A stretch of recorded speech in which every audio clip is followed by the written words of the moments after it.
gotten addicted. It's very easy to get addicted to the consumption of media.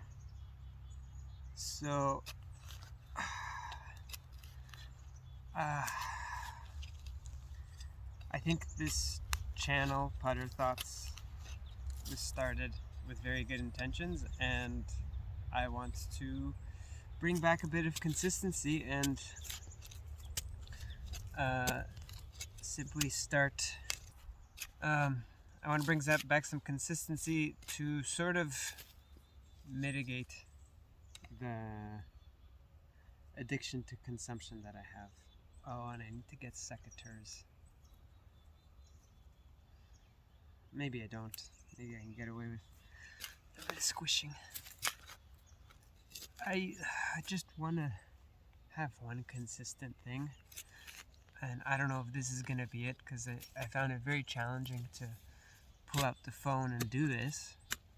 So, but today I finally said, hey, I've been bringing out my phone and planting the trees and listening to audiobooks or listening to music or podcasts. And then I think 2 days ago, I just brought my watch because I like to. That's my excuse for bringing the phone, is that it's got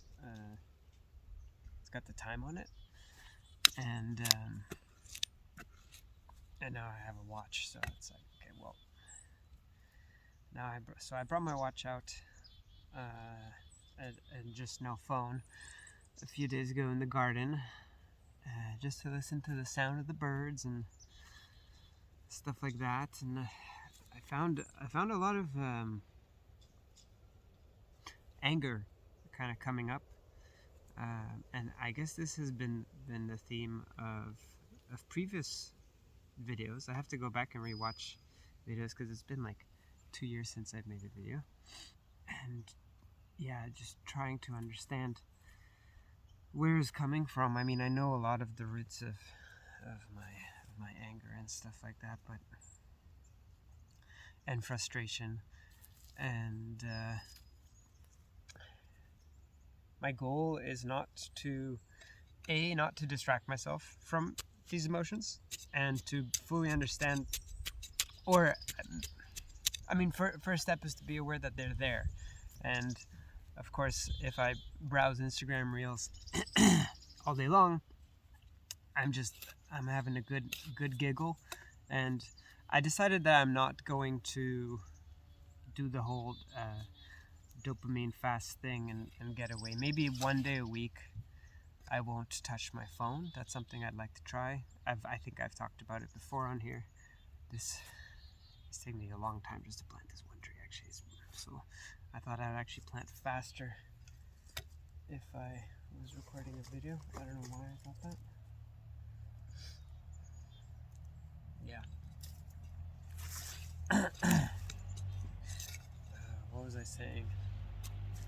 Yeah, I want to fully be aware, and perhaps some aspects of my frustration I'm probably not going to share on video. Just keep that. Maybe I will. I don't know. It depends. But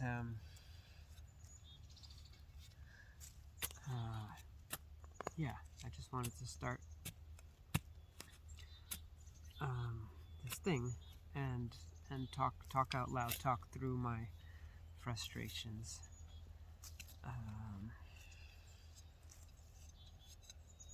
Yeah. Okay, so on that topic, well, I think I was getting to some kind of a step sequence or a formula of that would help me. So I'm going to try to develop that right now.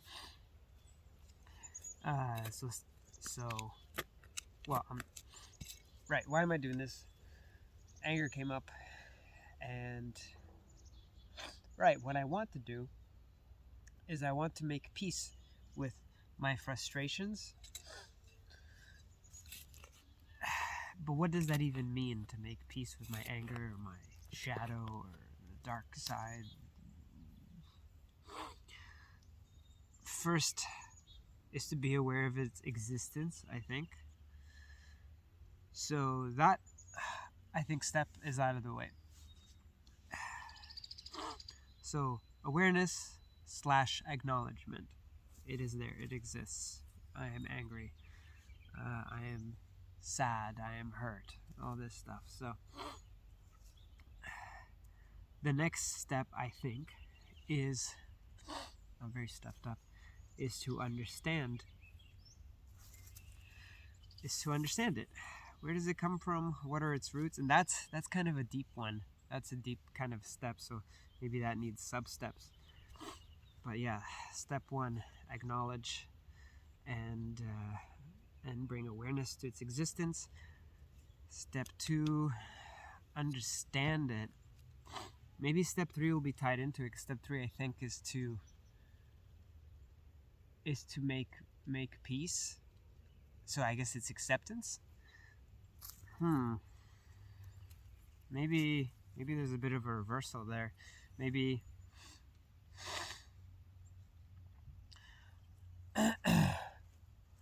maybe I don't need to understand something so that I can accept it. That's a tricky one to grapple with because I get very heady about a lot of things. So blind acceptance, that seems like blind acceptance. So to me, a logical third step would, just seeing if no one's there, because I'm just a guy in the garden talking alone is what it would appear to, because no one would see the camera right now. What was I saying? Right. Yeah, for me, in order to accept something, or perhaps accept is the wrong word, because I accept everything in a way, in the sense of like this reality we live in, like to maybe to perhaps properly be at peace, you have to just accept that the things that exist within it currently exist. That doesn't necessarily mean there should be no effort to change things that you think perhaps shouldn't exist, but there is a sense of like, well, they do, and so it's like you have to accept it, all the bad, all the good, and I'm talking about the external world here. So where did that was an off tangent. I need like a bit of a script at least. Yes, maybe I'll start in the future write some up, but yeah, so I suppose I can accept things without understanding them, because I accept that there's, I guess that also comes back to defining what the word accept. Oh, no, maybe it's different, because I acknowledge that there is horrible injustices in the world. Do I accept them? Oh yeah, that's where I have to define accept. Okay, so this is actually, there was a word in my head that I was going to roll out, but then I got on this tangent. So perhaps I can accept things without understanding them, but perhaps I cannot embrace them with compassion without understanding. I don't know what the Buddhists have to say about that and all the compassionate philosophies of the world. To embrace something without understanding.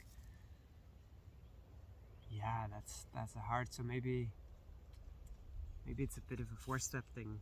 Maybe understanding isn't as necessary as I think it needs to be. Again, I come from, in terms of the way I navigate life, I'm a very heady person, so I navigate with this rather than this, and I'd like to have a bit of a bridge between the heart and the mind. So that is to say, do I need to understand something to accept it?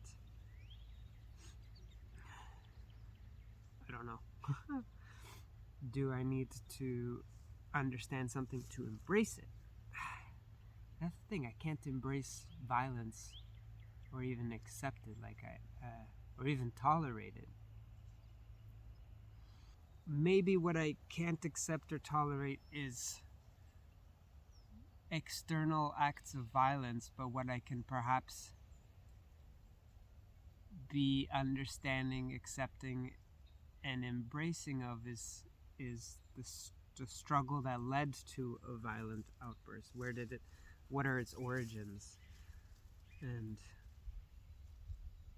ooh, that's a tricky one. But anyway, that's that. I'm thinking of the external. I'm thinking of like of situations in my head where it's like, and this goes for anyone. If you're in a situation where there's a violent act being enacted upon someone you love, or even upon a stranger, most people I don't think would just sit there idly. It depends on the situation, but whether perhaps you're too physically weak to do something, or or physically able to do something, I think within everyone there is a part that just doesn't tolerate that.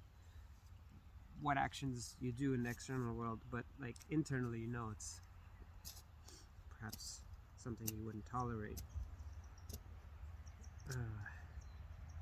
Again, I'm going off on tangents. I'm trying to weave it all back in. Right.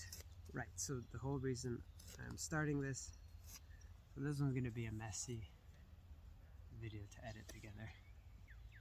But yeah, so bringing it all back to the internal, I want to understand where my thoughts of not necessarily violence, but just I don't even know how to describe it. Like perhaps ill thoughts that can, you can hold resentment and anger and frustrations towards something and someone, or towards a situation. I'd like to be free of those,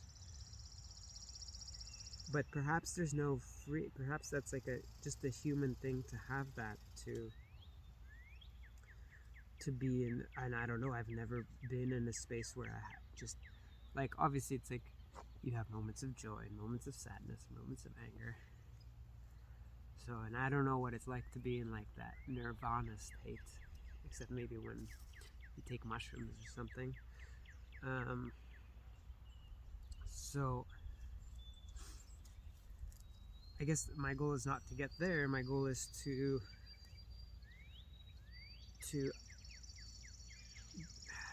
bring awareness and understanding and acceptance, perhaps, of those thoughts. Not in the sense where I want to be just like, yeah, I'm an angry person.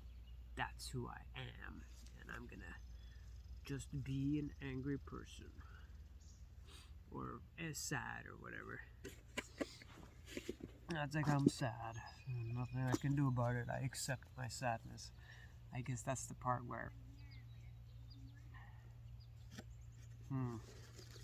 it's like if you embrace, because I used the word embrace earlier.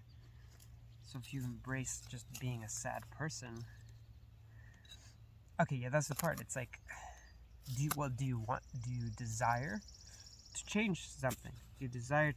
I desire to not have these frustrating thoughts and to be in a very good and cheerful place, but also without delusioning myself. I find a lot of things of like, just to sing a happy song, and stuff like that is a little bit like of a kind of delusional thing. I don't know. Or kind of repeat in the mirror that like the whole thing of like, I don't know. There's these mantras where, and I do think they work, but I don't know. I would like to understand where my sadness comes from and frustration, and perhaps the method for me is simply to just talk it out loud, and that might give me the answers. Might not even give me the answers. It might just slow down my mind and my thoughts enough to see my thoughts. I think I made a video about this before, actually, about how talking out loud slows down thoughts, especially I use this, I mean, yeah, if I'm feeling happy and stuff like that, I kind of just like enjoy the ride. Yeah, I've definitely done more cohesive videos on this exact subject. Maybe it's a constant subject for me, so maybe it's just the theme of this channel. Yeah, I definitely come on here when I'm,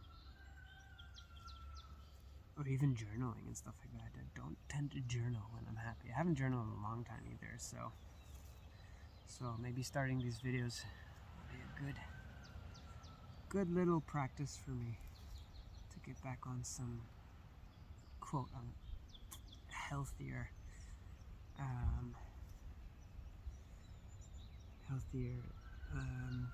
habits. Yeah, I'm gonna stop the video for now because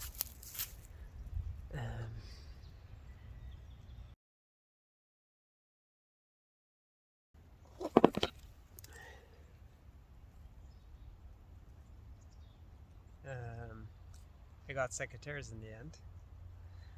Some of these, just when they grow to the side like this,